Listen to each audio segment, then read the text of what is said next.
Matt, the album reviews. Haven't done one of these for a long time, and today I'm speaking to the legends, Forklift Assassins. How are you guys? Yeah, Good, mate. good. How are you? How are you doing? Excellent. So, start off with the name of the album, eh? Oh, Ripsnorter. Yes. Um, yeah. So, can you get any more Australian than that? No, except for maybe Bonza or Fair Hey, Dinkum. let's. So, we thought let's I don't know, let's go with something very Aussie, and we Yeah. liked it, so we thought it was a bit of a Ripsnorter. So yeah, I that's actually how it didn't. came about. I didn't know Ripsnorter was a word until that. So Okay. When Joe found out that it was called Ripsnorter, she asked me why did they call it Ripsnorter, and I said, and I'm obviously totally wrong about this, but remember in the 80s how they used to put out every season, they'd put out 1983 with a bullet. Yeah, yeah. Or, Oh yeah, God, yeah, yes. yeah. I think Oh, it was 1984 Rip Snorter was yeah, was one of their things. And not long ago, the Hard Ons did brought out an album with it, and it was one of those collective albums out, and it had the girl with the half a cheek yeah, and yeah. the jeans. Yeah, yeah, and that I thought maybe that's where they got the but no, I was wrong.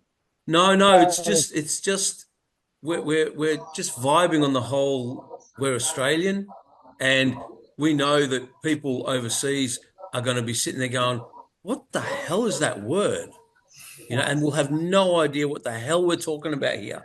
And that was just like for me, that was just like a bonus. That's it. That's it.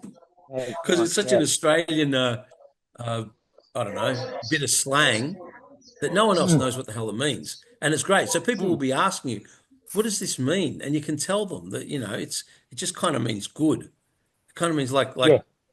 if someone takes a specky, what a rip snorter. Mm, yeah. We get it, but they won't, but they learn that something as well. Mm. that's like the So most like Aussie television thing I've ever heard in my life. yeah, He took a yeah. specky. It What a took a Ripsnorter. specky. Fuck me. Hey, I love the whole Aussie aspect of this. We're not trying to Americanize ourselves. We're not trying to be a European band or anything like that. We're as Aussie as it comes. I'm proud of that. Done. That's it. Yeah. So yeah, It's so great the punk scene in Australia now. Like in the 90s, it kind of got away with itself, didn't it? But now it's all becoming a family once again. Like all the bands are getting together and doing this, and oh, let's do benefit gigs. Like it's yeah, yeah. I think that yeah, I, I the think what Australian punk scene's I think what's good about it is that everyone is actively trying to help each other. There's yeah, there's no competition there. There's no like, oh no, we don't want to give you that because that's our little thing. And it's like, no, no, no. It's like everyone's like, right, here's how we play, here's where we play, here's how we do our merch. Like everyone's just trying to help each other do what they want to do. yeah. I And think you've got that's other Exactly. beautiful. bands promoting other bands. You've got bands Yeah, Yeah, promoting other bands. yeah. It's great, and that didn't happen for a while there. It happened in the 80s, but the It's 90s, it was just everyone was in for themselves, yeah. I believe, anyway. But yeah, and now it's come again. That like everyone's just doing it for everyone to help everyone. It's Well, great. I mean, if you're all doing it DIY like us, the reality is that you just can't do everything, and you need help along the way. And if you're open to helping people, then people are open to helping you. And so we're the kind of band that we're more than happy to help anyone and everyone with whatever they need. If they're interstate band that wants to come to Melbourne, get in touch with us. We'll try to line up some shows.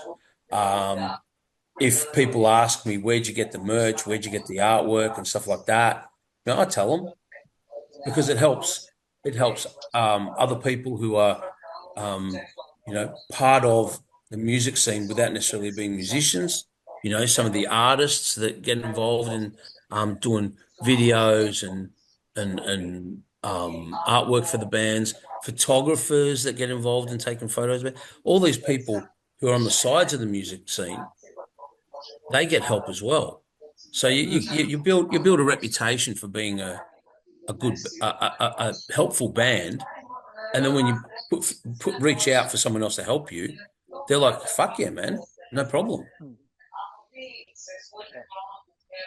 Exactly. How many songs on the album? Okay, 23. so there's not. Cheeky bugger you are.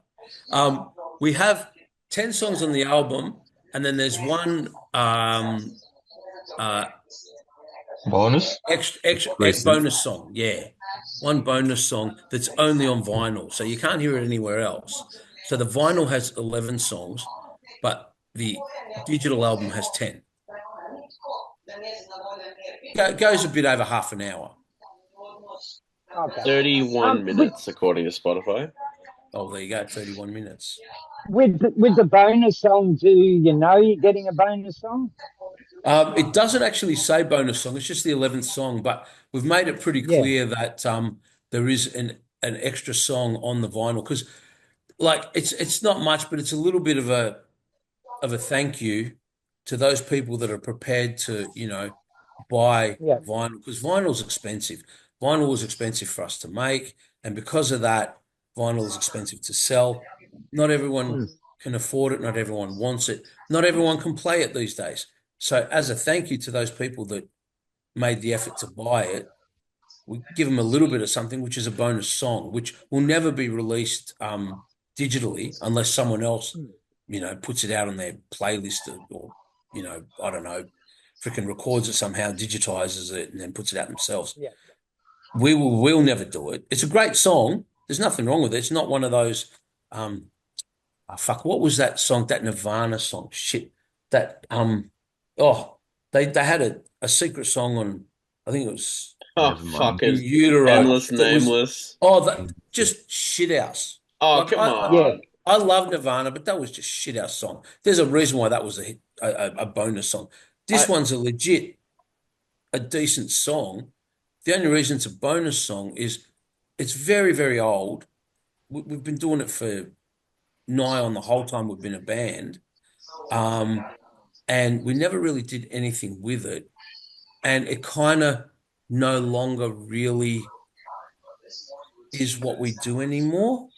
That's But what I was gonna say. It's an enticement being a bonus track, but it's also kind of a tip of the hat because it's like it's one of a very, very early forklift song that's made it all of this way that we sometimes break out for fun, but it's just like a tip of the hat to where it all started in my mind.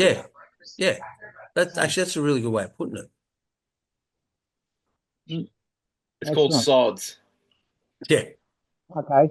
And Sods, is that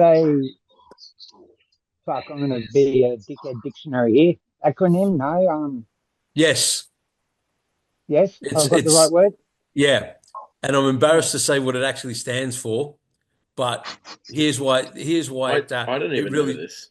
yeah, well no one does except for me. These boys don't know I either. know. Oh, you I do know. know? Okay, I well I do. didn't know. Okay, I, cool. I connect the dots. So, did you or did I tell you? Oh, you told me. This is how old this song is, right? This song is so old that it was written back in the day when System of a Down were massive, right? And I was a huge fan of System of a Down. And for whatever reason, this song reminded me of them. So it became Sods because it stood for System of a Down song. Literally, that's it. I actually thought you It's were going to so say you didn't underwhelming. get into one, and it was System of a Down sucks. Oh, no. System of a Down song. And it doesn't even sound like them. I was completely wrong. But 10 years ago, or however long ago it was that this song was written, we were like, man, this is back. This was a completely different lineup back then. And we were like, man, this sounds like System of a Down. Oh, that's so cool. Yeah. And so that's what we called it, and it never changed. It's got nothing to do with System. It's got nothing to do with anything like that. It just stayed that way. Has, And has anyone ever has anyone ever heard the Friday on My Mind thing in that riff as well? It sounds like Friday on My Mind by the Easy Beats. really, Yeah. no, I didn't pick up on that. I've got it in my head, going in my head now. Just what the back riffs of Friday on My Mind, or It's the intro riff. that part. It's Okay. that. Yeah. I never Yep. put Fair that enough. together. I'll have to show you. Yeah. It's Show fucking- me. It cracks me up. It's a good thing. It cracks me up.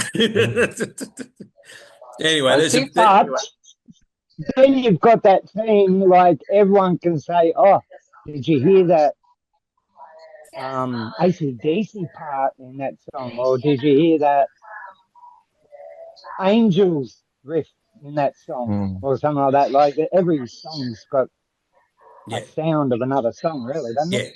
yeah. Like I'm not a musician; I'm speaking out of my ass here,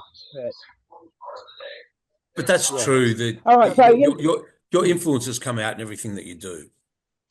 of course, Yeah, to me that song So how sounds long like is- Red Hot Chili Peppers songs. What? Yeah, I can hear, like, I could see them doing that song. Obviously it would sound a little bit different, maybe a lot different, but I can actually, yeah, I could relate it more to them than System of a Down. Okay, well there you go. There you go. Look, I know Not that you now. have to really compare it with anything. It's just a song, right? But Look, man, yeah. let's be honest. That song is not in any odd time. That song is not from Phrygian mode. None of that shit that they actually do. So I was completely, at that time, we were completely wrong. But somehow the name of it just kind of stuck. Yeah. And that's where the name came from. So that's the truth. No, how long were you in It's a the studio good for? bonus song. it is a good bonus song. How long were we in the studio for? It started in 2023 before I joined the group, so there was some songs recorded before that, and then we went and finished it off in July of 24. It was about 4 days total. So 2 years. Technically 2 years. It's like what was that? The Chinese democracy? Chinese no. Yeah. What's the album that yeah. never came? Yeah, it just took us like a couple of years. We just needed to find the right second guitarist over here before we could complete it. So, Lex, you're not going to hide away, Lex. How did you feel? Where I know you're there. Lex is somewhere there. yeah, he's there. How did he is? How was it in the studio? Because you were in the studio for the last recording you guys did. Yeah, that's right. Was it? Yeah, I'm just picking a question because I want you to be on speak a bit because you never speak in these interviews.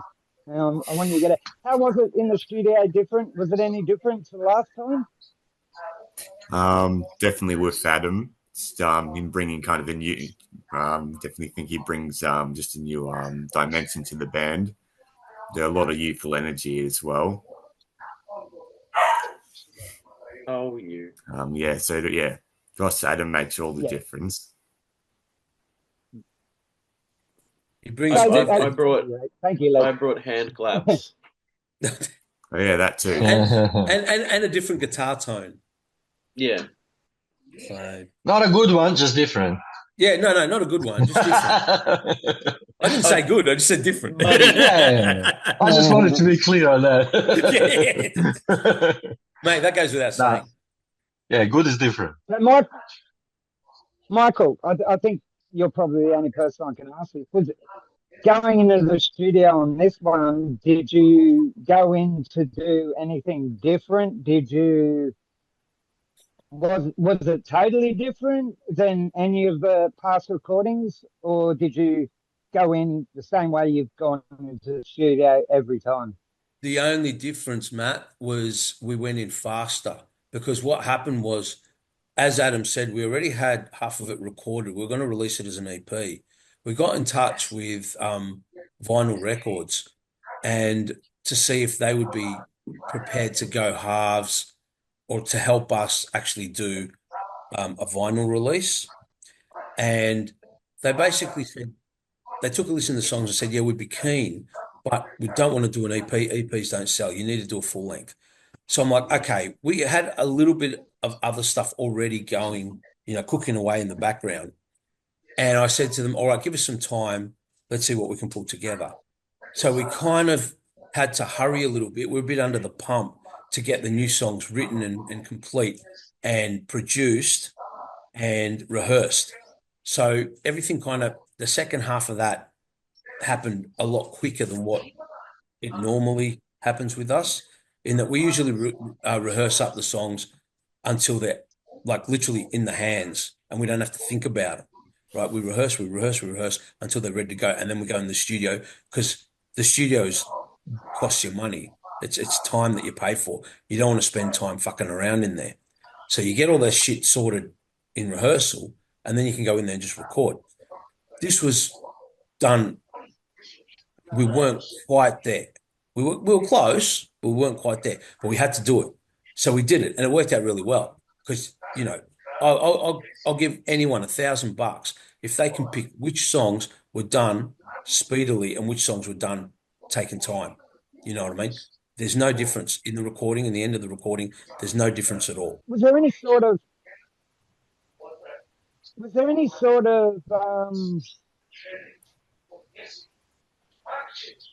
no arguments, but was there any like I think you should have gone that way, or I think you should have gone like was there a bit of Disagreements? Yeah, that'll be. I don't think so. No, I don't think so. I think it was pretty smooth. There was a willingness from everyone to just try things. Like the hand claps on Sayonara Bitches. Like Alex and I really wanted to do them, but then it was kind of like, oh, is it going to work? And then we just were like, fuck it, let's just do it. And then if it sucks, we just won't put it in. And then we ended up being kind of fun, so we just left it. Like we don't really like argue and fight in this band. We kind of just there's an openness to everything. We're all keen to listen to each other's ideas because let's be honest, four heads are better than one. So people come in with ideas. If they work, we use them. If they don't, no one gets upset about. Oh yeah, yeah, yeah. Yeah. Yeah, no, yours doesn't count. Yeah. I think mine's better.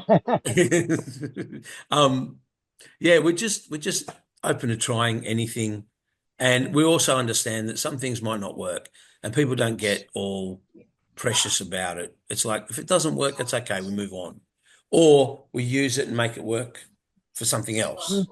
You know what I mean? Fights wise, no. The only, from what I can remember, the only real discussion we had was with Lorem Ipsum. There was originally vocals to it, but the problem was that I couldn't sing them and play at the same time. And I tried and tried for weeks, and I couldn't do it.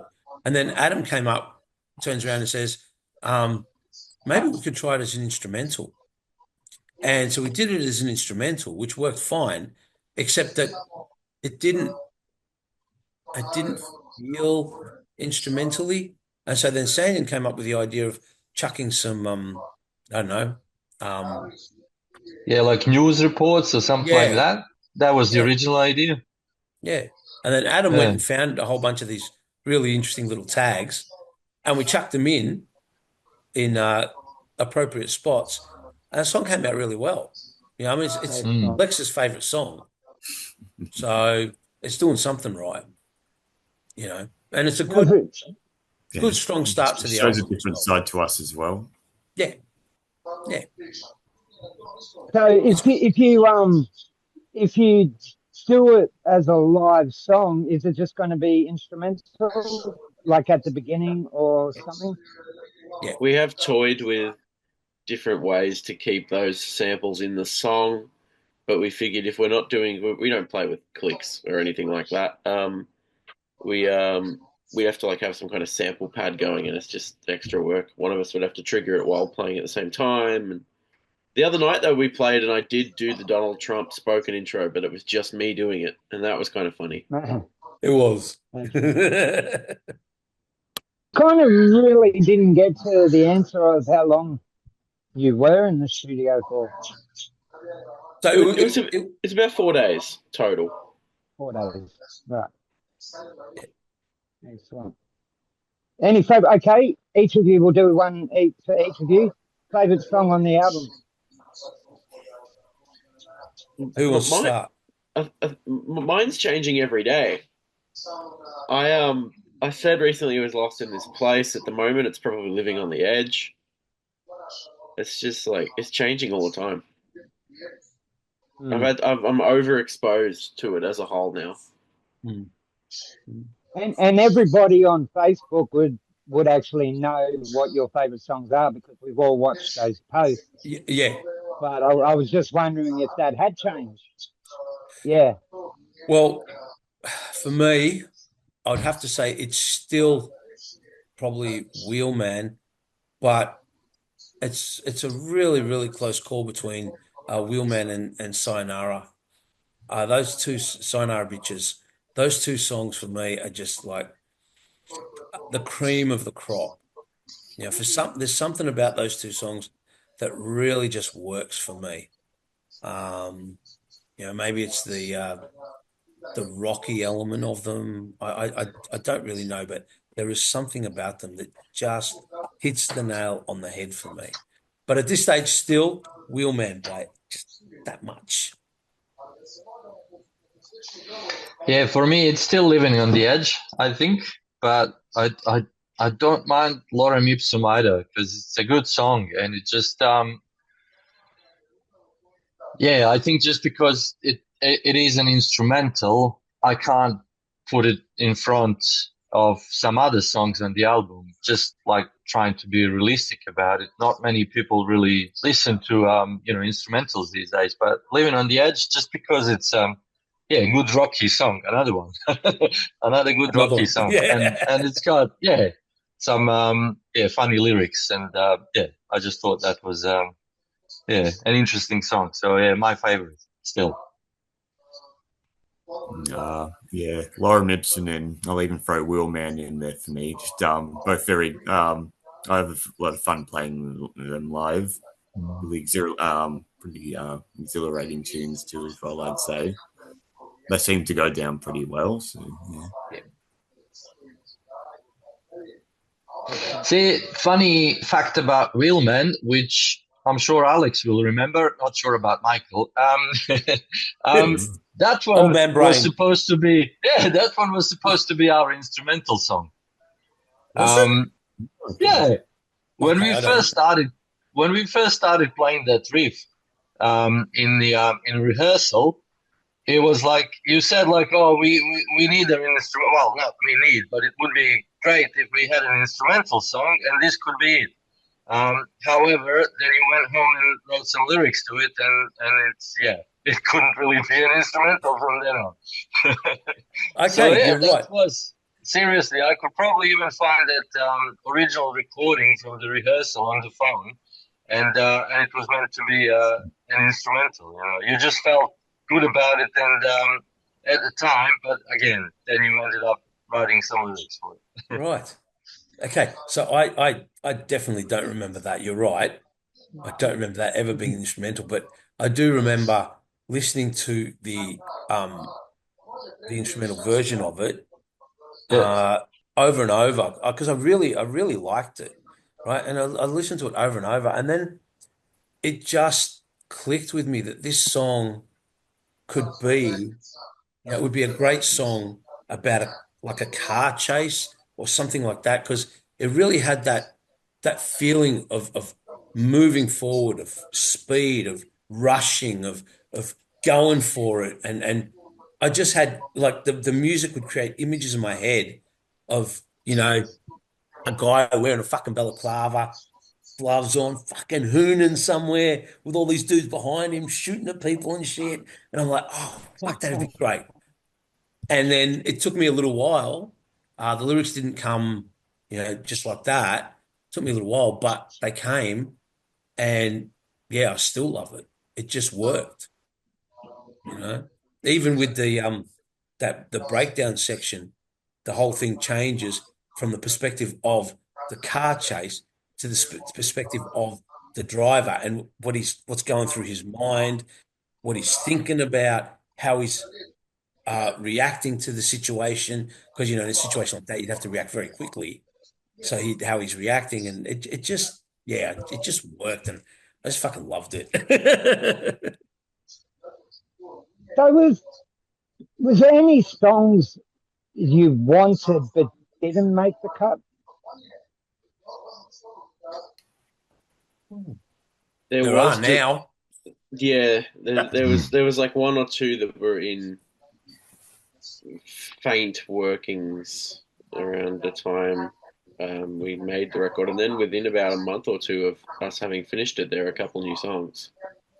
We literally wrote 3 new songs the minute we walked out of the recording studio. And the regret is real, my friend. The regret is real because those songs are good songs, but they didn't exist at the time. Even now, two of them are up and running. One of them I'm still learning the lyrics to, so one of them's not quite there. We have been playing one of them live. Yes, we have. Definitely, one of them we've played live a few times. The other one we'll get on to playing live soon. The third one, which is the one that I'm most keen to get onto, I still have to learn the lyrics because Sanyan wrote the lyrics, so I have to learn his words. So it's always a bit harder. I think we were going to attempt that song a couple of weeks ago live, and we just decided that we're not going to risk it. Yeah, I just don't know the words. Like I'd have to literally have them in front of me, the entire set of lyrics, and like I can do that. It's okay. I can hide the paper and I can do that to a point, but I'd rather just memorize it and just go off of that. I mean, look, as Sanyan said, my memory's not that great. I still fucking get Scotty, which we've been playing for years and years and years. I still get the lyrics wrong for that fucking song. I wrote the bloody song. I've been playing it for years and I still get it fucking wrong. But, I would rather have a go doing it that way than give people maybe not necessarily a half-assed version of it, but a version where it's relatively incomplete because I still have to read the words. Sorry? Yeah, a bit hesitant. Hesitation. Yeah, a bit hesitant. Yeah.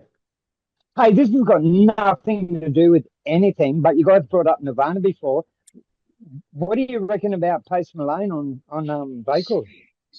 I have said this to my friends. I will stop and drop everything to go and see that if that becomes a thing. Fucking oath, man.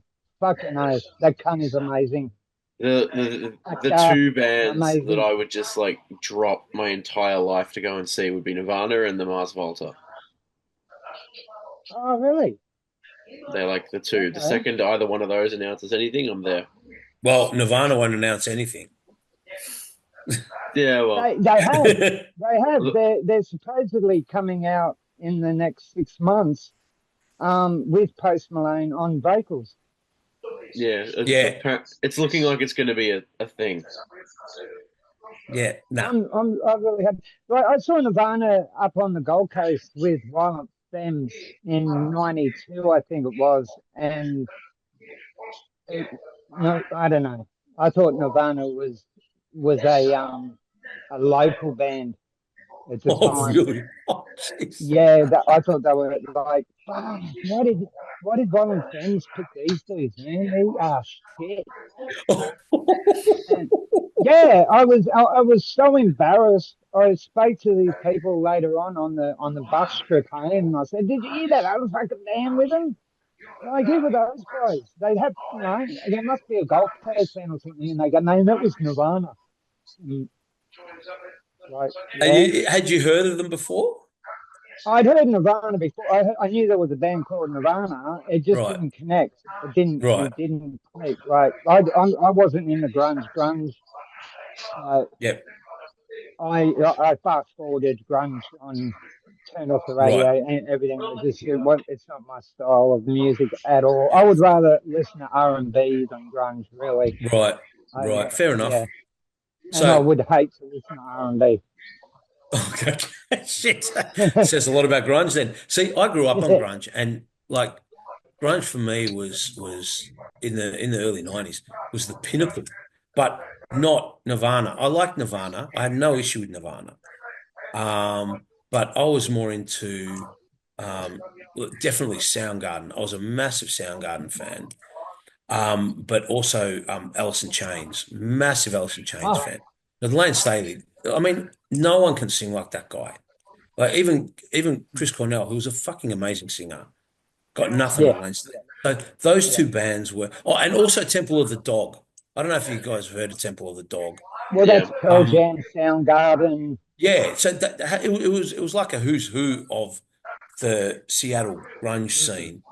They released, I think, one album, maybe two. I don't know. It was all a tribute to Andrew Wood. Was it? Yeah, exactly. Okay. Yeah.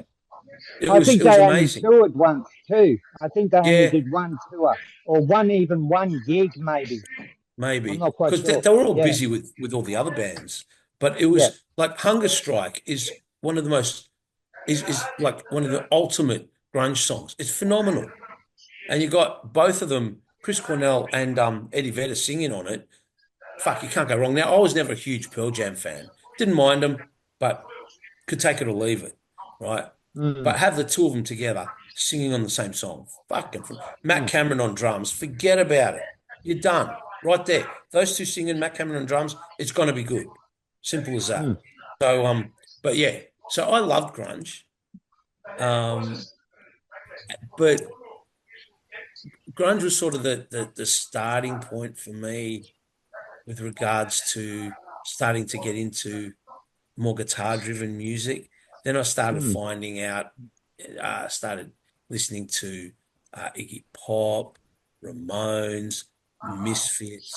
Then I started getting heavier, getting into Metallica and then Slayer, all the way through to bands like Dark Throne and Mayhem, who I absolutely love these days. But grunge was kind of the jumping point for me. Prior to that, I was always listening to Public Enemy and Run DMC and Ice-T, NWA, all the rap shit. Because back then, you got to understand, like, rap now is fucking rubbish. And this hip-hop stuff, waste of time. But back then, that was the punk for the late 80s, early 90s. Because it was 100%. So new. Yeah, it was so new. It was so aggressive. It was so angry. And it had so much to fucking say that it just raised the shackles on the back of your neck. Some of that shit. It was awesome. It was awesome.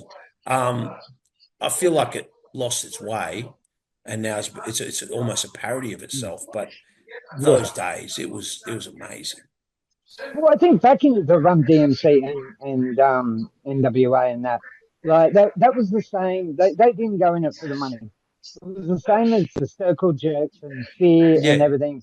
They just wanted a statement. They wanted to put a statement out. They wanted to have fun.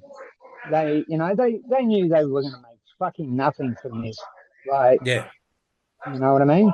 And I think that's the same. That's the same with NWA and that. They just did it to put out a message, to have fun with what they were doing. They went there for the money. It was amazing. They ended up getting rich on it, but it was just like country music or Western country and Western in America. There was a statement there. I mean, that they weren't in it for the money because they, especially NWA, swore so much. And again, people won't get it these days, but back then, fucking hell, you could barely say shit on an album. And the album and people will be up in arms. And these guys, second word that comes out of their mouths on the album is motherfucker. And you're like, whoa. Now, me, as an 18-year-old, is going, oh, fuck. Oh, my God, they swore. This is fucking awesome. You know what I mean? I used to walk around I can't believe I did this, but I used to walk around the city and I had my NWA "Fuck the Police" t-shirt, and I was bloody proud, man. There's the word "fuck" on my t-shirt. You know, I'm like, oh, No, big guy. no, no. So it was a Yeah, big no, deal back then. it was Um, 100%. Yeah. but because of that, they would have cut their audience, and people would have hated them. A lot of people hated them. A lot of people hated that music. That's fair enough. Mm, You mm, know. I mm. mean, I always laugh when people talk about like in the 80s, there was a lot of like censorship and stuff because then you look at this Gigi Allen and the Murder Junkies, Well, and it's yeah, like yeah, that's he true. was beyond a shock to the system. He was just like, holy shit, what is this? Yeah, yeah, Mm. yeah, yeah. I That's loved true. it. Like I loved I loved Gigi Allen like before the Murder Junkies in his country shit and all that stuff. And then I saw the movie Hated and saw what that guy was so much about, and I totally boycotted anything that Gigi Allen done. Anything Oh, like he was I won't play a Gigi Allen album for the life of me now. Like the guy was a pest. He was a pedophile. He was a putrid human being. And I don't know. I think like if you haven't seen the movie Hated, that actually when he played at venues, you had to pay extra to get at the back of the venue. Like it was the tickets were cheaper to be up close to Gigi because there was going to be shit flying around. There was going to be someone was going to get hit, if not half the crowd. You know that. But hey, censorship. Yeah, he pushed it to the limits, but he also he wasn't a human being. He wasn't a decent human being in any no, means. no, he's And extremely this fucked will up. fuck me up. Yeah, this might fuck me up because in August I've actually got an interview with his brother that I've had in the wings for the last I don't know since October last year. We started two interviews when I was with Jeff, but he's over there, I'm over here. We had technical difficulties, so both of them never worked out. But we still talk, Mel and I, and like once a month or something, he'll send me a message, "Are we still going through with it?" Blah blah blah. And yeah, I do, I don't want to fuck things up with him because he loved his brother and everything. But I even said to him, "Look, your brother wasn't normal," and he goes, "Well, Dad named him Jesus Christ on the birth certificate. That's Gigi Allen's real name, Jesus Christ." And Oh, the guy was fucked up. He's what Dad done to him, everything. It was just disgusting. Like, and I said, "Yeah, I can understand that. I can understand that, but you can't push those limits just because of this shit happened to you, blah blah blah. You can't do what you did, what he did, and expect that to be art and looked at as art." yeah, That's just my yeah, view on the whole GG yeah. thing. Fair enough. Fair enough. I haven't seen the movie, so But I like it when bands do play GG songs. Mhm. I love it when bands play GG songs because I get to listen to them. Because I boycotted the guy. So like, I hate people to bite at you scum. Yeah, And so Really there's is. another band that's in the Blue Mountains, yeah. But that's such a they're good talking about song. you guys. Oh, it is. It's fucking That's such a music, good and a lot song. of this music were a lot of it, like Carmelita. Like, oh my god, what a fucking amazing fucking song! And it was just him and strumming on the guitar. hmm hmm Yeah, Yeah, yeah. Fair yeah. enough. Sorry, I had to get that out.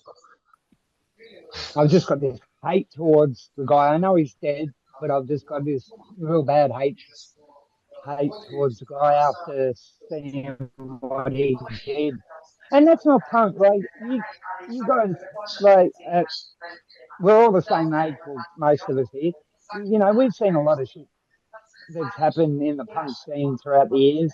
Like it mightn't have been actually punk, but what's that? Fucking, they won't let my girlfriend. Fucking, what's his name? Anyway, well, he was a contortionist, but he was a musician, yet he could put himself in a little box. Oh God, What's his no. name? Who's that? That's Oz, yeah, he's Australian too. He was amazing. If I can, Oz, I'm going to send you a message later on, all right. Michael. All right. Tell Yeah, you who it is, because I'll be interested to see that. you'll know who exactly who I'm talking about. Yeah, yeah. So okay, the album. What's happening next with Forklift Assassins? You've got the album out, and there it is, and there it went. We're following it up with a double concept album. Thank you, Lex, for laughing at that, because that's yeah. Are you going to write that, Adam? Yes. Dear God. I think the plan now is to just play as much as we can. The plan now is starting Friday. We start our launch tour. So we're launching this at the Beast in Brunswick East in Melbourne on Friday. And then over the next few months, we'll be touring it around.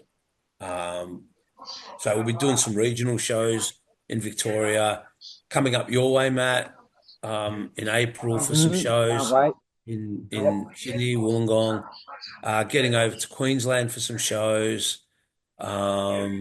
Later in the year, we've got shows lined up for Tassie and South Australia as well. So we're touring it over probably the next 6 or so months, but just, we can't do a full East Coast tour, jump in a car and drive up and down. So we're just having to do, weekend here, weekend there, but releasing it, or launching it in actual fact. And this Friday, we're going to do the album front to back, which is going to be really challenging in its entirety, which is going to be super challenging for me because it is not a good album for me to do as a drummer front to back. It's going to break me, man. We found this out the hard way in rehearsal, that it's a good track listing to listen to, but in terms of actually playing those songs in that order, it's fucked. It's really tough. It's brutal. And I have to get through. So if there's 11 songs, I've got to get through halfway through the 9th song before I can finally just settle a bit and catch my breath, because it's just on from start right through to that point, and then there's a little bit of respite for me in there.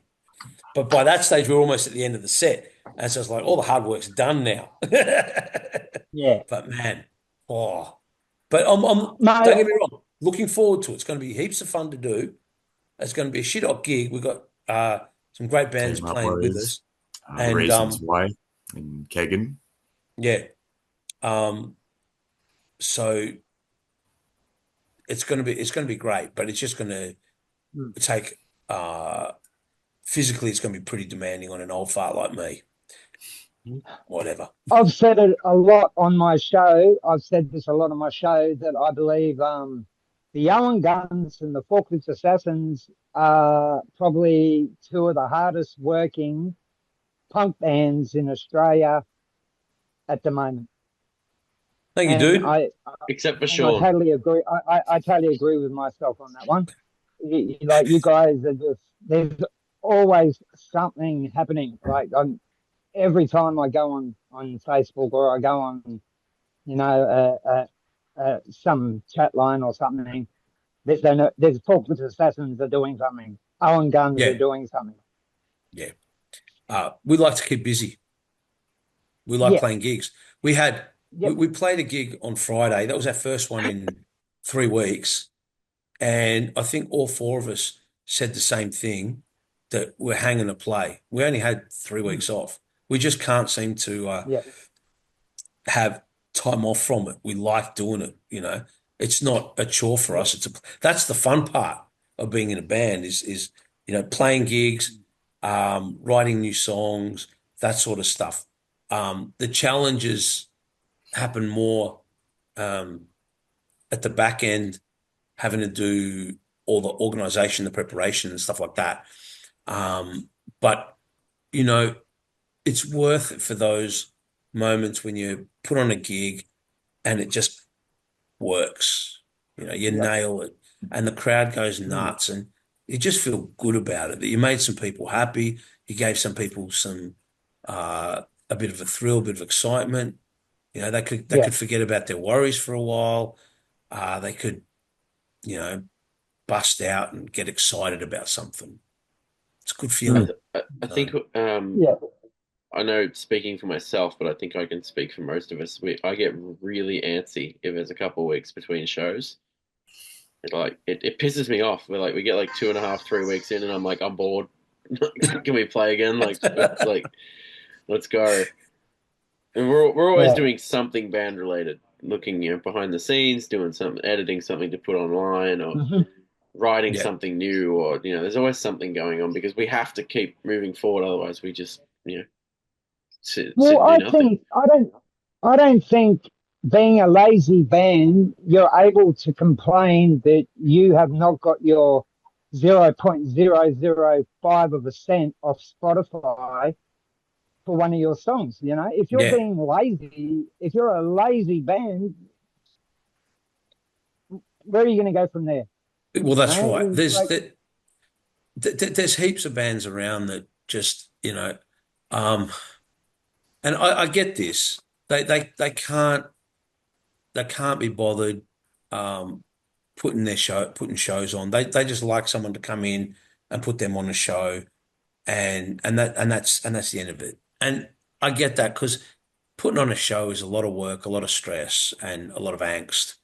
But if you're not prepared to do it for yourself, I kind of think, how can you expect anyone else to do it for you?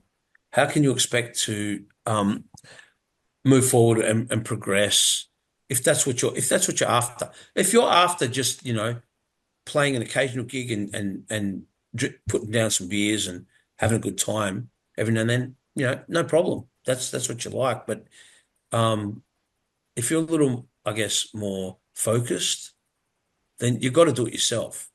And I always thought that there would come a point where we wouldn't have to do it ourselves, where, gigs would start flowing to us.